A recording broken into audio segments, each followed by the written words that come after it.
Senhores telespectadores, é um enigma figurado.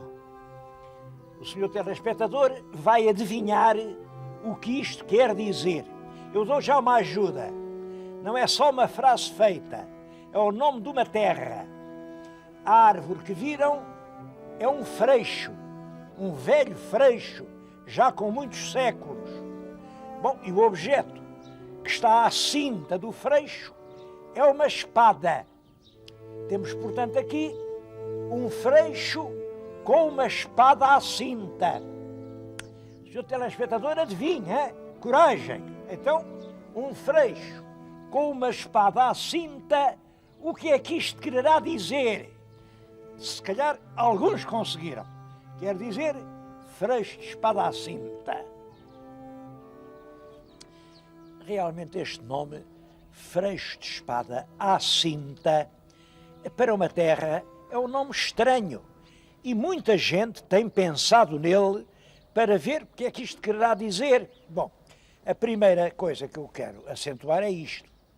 O nome antigo, primeira vez que isto aparece no tempo de Dom Afonso Henriques, é só Freixo, porque esta terra já era concelho com o nosso Dom Afonso Henriques.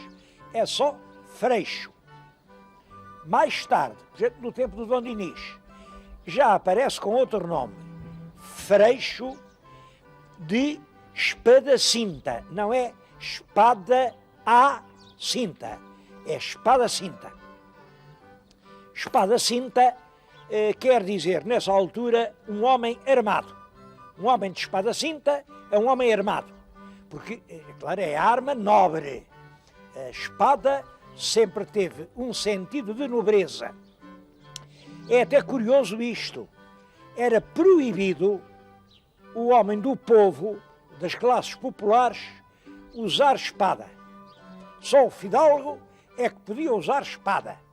O fidalgo andava sempre com a espada, quer andasse na guerra, quer andasse na paz. A espada era o emblema do poder, era o emblema da classe superior a que pertencia. A espada. Eu, no meu tempo de infância, ainda me lembro de ver oficiais lá em Leiria, que apareciam naquelas festas e nas missas cantadas e tal, com a espada. Hoje já ninguém usa espada. Acho que a única espada que ainda se usa muito é o peixe-espada, não é verdade? E há outra coisa curiosa, outra tradição que a espada deixou, é a condecoração da Torre-Espada. A Ordem da Torre-Espada é uma ordem militar honorífica que é uma das mais ilustres condecorações portuguesas. Quando nós dizemos este senhor tem a Torre-Espada, isso significa que ele praticou grandes feitos. Toda a gente tem ainda respeito pela Torre-Espada.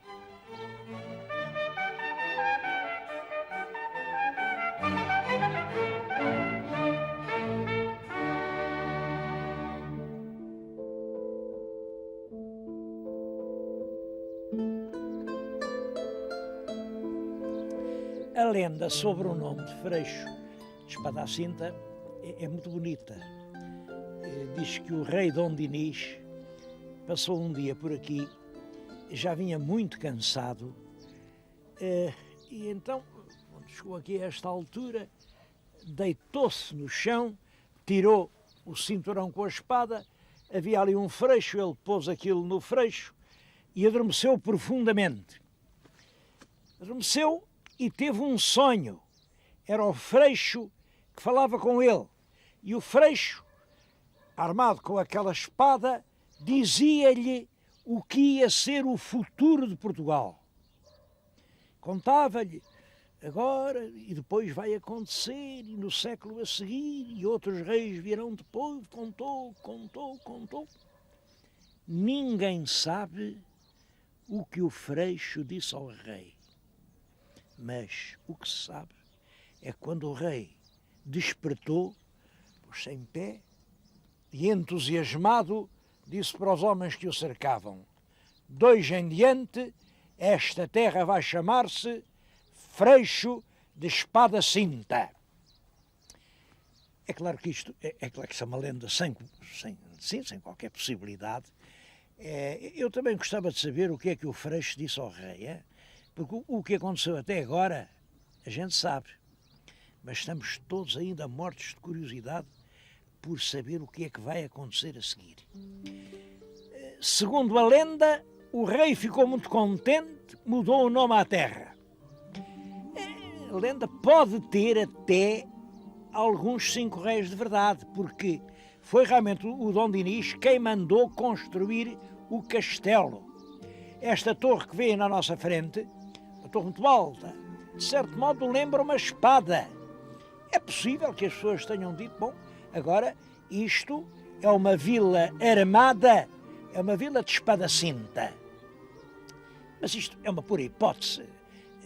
Tudo quanto se diga nestas coisas são meras fantasias. E perante situações destas, há só uma atitude séria a tomar. Nós não sabemos. O que sei é que estou aqui, em Trás-os-Montes, já na terra quente, a 2 passos do Rio Douro, numa das mais fascinantes vilas medievais portuguesas. Vamos dar uma volta, porque realmente vale a pena conhecer esta terra.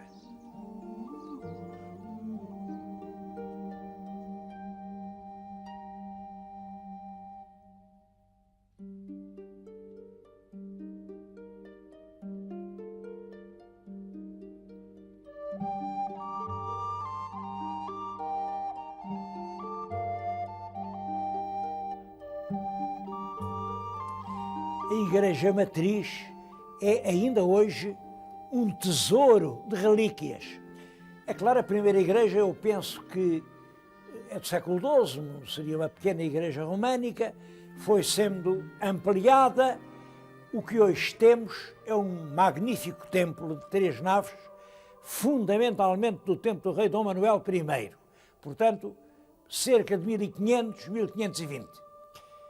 Cá dentro há verdadeiros tesouros de arte. Eu agora estou-lhes a falar aqui num altar. Isto era Nossa Senhora do Rosário. A Senhora do Rosário depois desapareceu. Hoje há uma tendência terrível para as imagens desaparecerem. Parece que os santos já não querem nada connosco. Desaparecem. Bom, puseram ali uma Senhora de Fátima. Agora, aqui, na banqueta do altar, colocaram os 4 evangelistas. Queria-lhes mostrar estas peças de escultura que são realmente... reparem, aqui, junto de mim, tenho o São Marcos.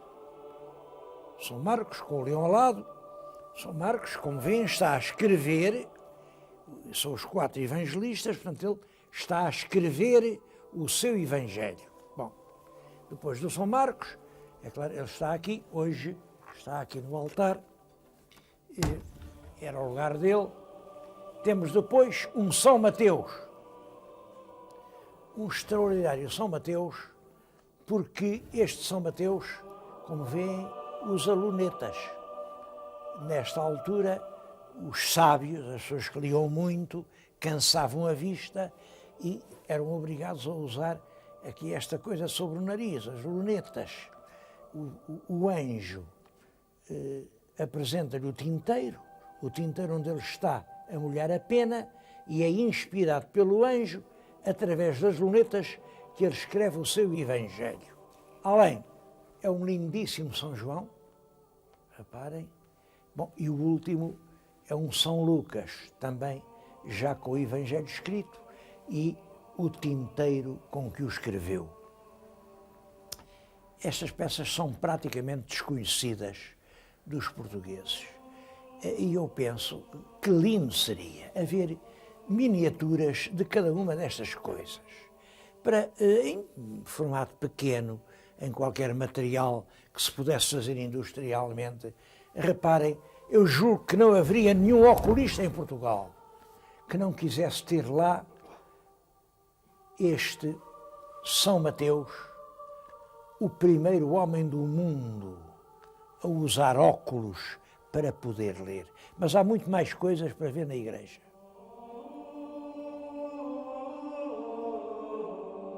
Um dos tesouros de Freixo de Espada à Cinta é a Capela-Mor da Igreja Matriz. Peço-lhes que reparem nestes quadros que estão aqui nas paredes laterais da Capela-Mor. São 16 retábulos em madeira do século XVI. Bom, eu não sei quem é o autor, há quem diga que são do Grão Vasco, o Grão Vasco, o grande pintor português do século XVI, há quem diga que não, que são só dos discípulos do Grão Vasco. Uma grande investigadora local, a doutora Dalila, diz uns são do Grão Vasco, outros são dos seus discípulos. Seja como for, são um dos maiores tesouros da nossa arte do tempo glorioso dos descobrimentos.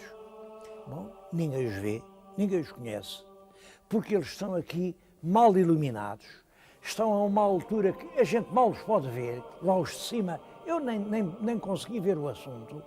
São pintura muito boa, porque é que o IPAR, isso fica-lhes tão barato, custa tão pouco. Não manda aqui um bom fotógrafo, fotografa os 16 painéis, faz uma coleção de 16 postais. Num ano ou dois pagam isso tudo e o país fica a conhecer mais este seu tesouro.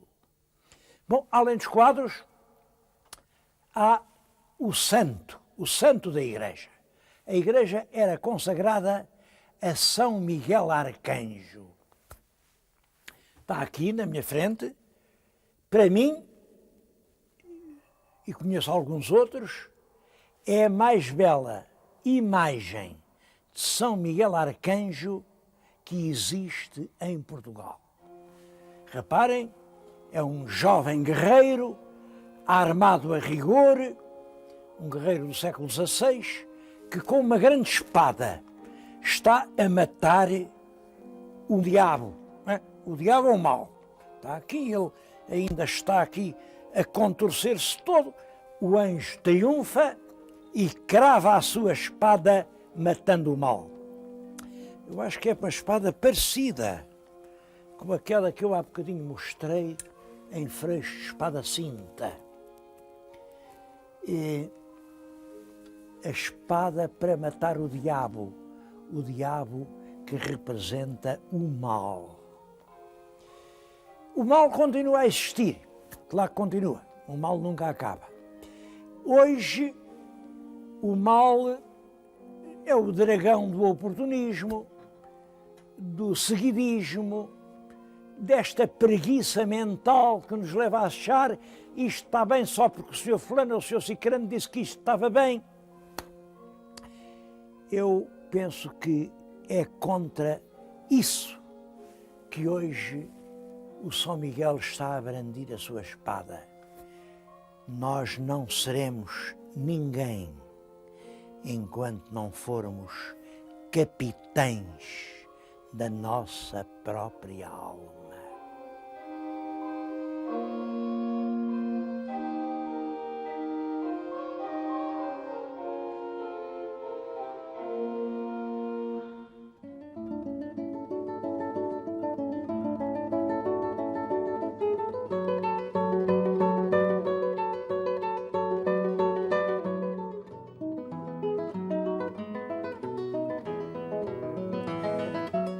Tanto a povoação como estas aldeias à volta têm realmente muito que ver. Aqui há o castelo, há o Pelourinho, há a Matriz, há a Igreja da Misericórdia, há o convento de São Filipe Neri, que se não lhe acodem depressa acaba por cair. Há realmente muitos motivos de interesse. Bom, mas em Freixo de Espada à Cinta o orgulho vai todo para os filhos da terra. A povoação tem uma grande vaidade nas pessoas que aqui nasceram, e com razão. O vulto mais vezes citado é o poeta Guerra Junqueiro. Viram? Isto é o lar do poeta, porque é aqui que ele, neste larguinho que ele nasceu. Precisamente na casa que está atrás de nós e que tem as lápides. Recordam-se daquele poema em que ele se dirige à mãe, em que diz: caía mansa à noite andorinhas aos pares cruzavam-se voando em torno dos seus lares, suspensos do beiral da casa em que nasci. O beiral é aquele, agora não tem lá andorinhas, mas foi por aqui que ele fez a sua infância. Queria dizer que fez o ano passado 150 anos que Guerra Junqueiro nasceu. Ele nasceu em 1850. Foi uma data que passou quase despercebida. Quem a comemorou de uma forma muito brilhante foi a própria Câmara aqui de Freixo e comemorou-a de uma forma curiosa. Este é o livro mais escandaloso e mais polémico que ele escreveu. É a velhice do Padre Eterno. Bom, valeu-lhe ser excomungado e ser realmente depois olhado com muita desconfiança pelo setor conservador em Portugal. Esta edição tem uma coisa muito curiosa, é que a primeira edição aparecia com gravuras do Leal da Câmara, mas as gravuras eram a preto e branco. Nessa altura, os meios tipográficos eram muito modestos e, portanto, era a preto e branco. Ora bem, os originais estavam guardados na Câmara Municipal do Porto, foram descobertos agora há 2 ou 3 anos e são publicados aqui a cores. É, portanto, a primeira edição da velhice que contém os desenhos do Leal da Câmara tais como foram feitos. Bom, basta olhar para estes desenhos, olhem para isto. Isto é um Cristo colérico a expulsar a pontapé o Santo Padre. Bom, tudo isto dá a ideia do sentido violentamente e truculentamente anti-eclesiástico deste livro. O Junqueiro é isto, é um homem do seu tempo, tem os ideais do seu tempo, é fortemente republicano, fortemente antirreligioso, anti-eclesiástico. Em todo caso, é um poeta que fez uma época. Quando ele morreu, já em 1923, o corpo foi sepultado no Panteão Nacional, como os grandes vultos portugueses. Bom, mas há muito mais gente de quem a terra se orgulha. Olha, está ali atrás uma estátua, o meu telespectador já o conheceu noutro sítio, é o Jorge Álvares. O Jorge Álvares, o primeiro português que deu a volta à China e que hoje tem a estátua no centro de Macau. Aliás, isto é uma terra de imigrantes que dão volta ao mundo. Eu vou-lhes mostrar ali um pequeno monumento que não deixa de ser impressionante.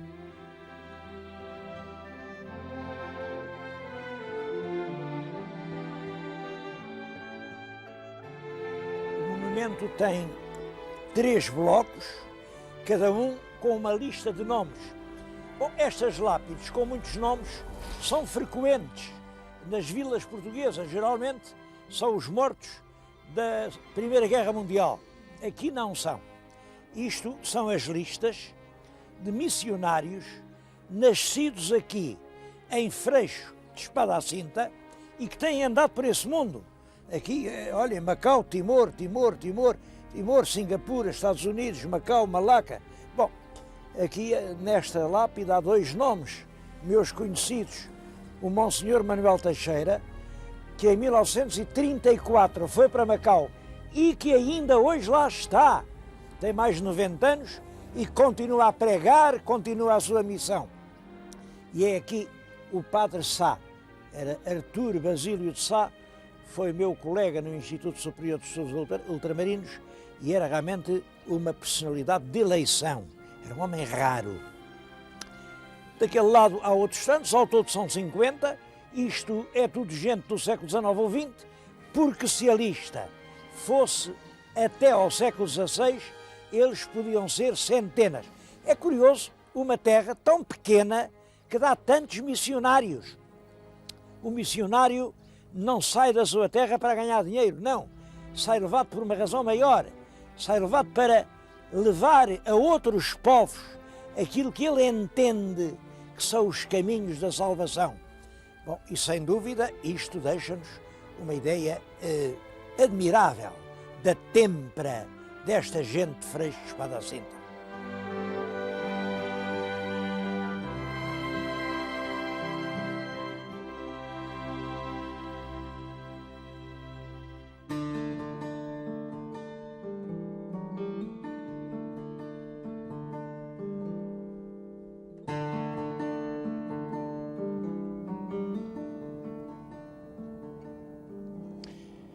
estive a falar em Freixo de Espada à Cinta e ainda não disse onde ficava. É um pequeno concelho, tem 245 km², também não tem muita gente, cerca de 5.000 habitantes, que fica em Trás-os-Montes, perto do Douro. Vê-se aqui, está aqui o Rio Douro, do lado de lá é Espanha, esta é a barragem de Salcelha. Salcelha é uma aldeola espanhola, vê-se lá em cima, Salcelha. Bom, é uma terra que tem muito, tem história, tem monumentos, tem uma paisagem perfeitamente extraordinária. Tem uma terra fecunda, tem uma gente talentosa, isso é o que tem. E o que é que não tem? Não tem estradas capazes, não tem um hospital, não tem um tribunal, não tem uma pousada da Enatur, não tem um museu de história, não tem ensino secundário além do 9º ano, não tem nenhum hipermercado, não tem nenhuma indústria instalada. É claro, e com tudo isso, não admira nada que assim as terras estejam realmente a perder a sua população. Olha, este concelho, que ainda há 2 ou 3 dúzias de anos tinha 8.000 habitantes, está agora em 5.000. Por todos os Trás-os-Montes está a acontecer a mesma coisa. O interior está a desertificar-se e, em compensação, o litoral está a saturar-se e a criar problemas de sobreocupação. Eu penso que, e estou a fazer um apelo, enfim, ao nosso governo, à nossa consciência, não deixem acabar os transmontanos, não deixem. Eu sei que todos os portugueses são igualmente valiosos, mas os transmontanos, com a sua força, com a sua capacidade de querer, com a sua capacidade de lutar, têm tido sempre na vida do nosso país uma espécie de função, eu diria, testicular. A natureza do país vem de Trás-os-Montes. Eu acabo o programa com um apelo que me vem do fundo da alma. Não deixem acabar os transmontanos.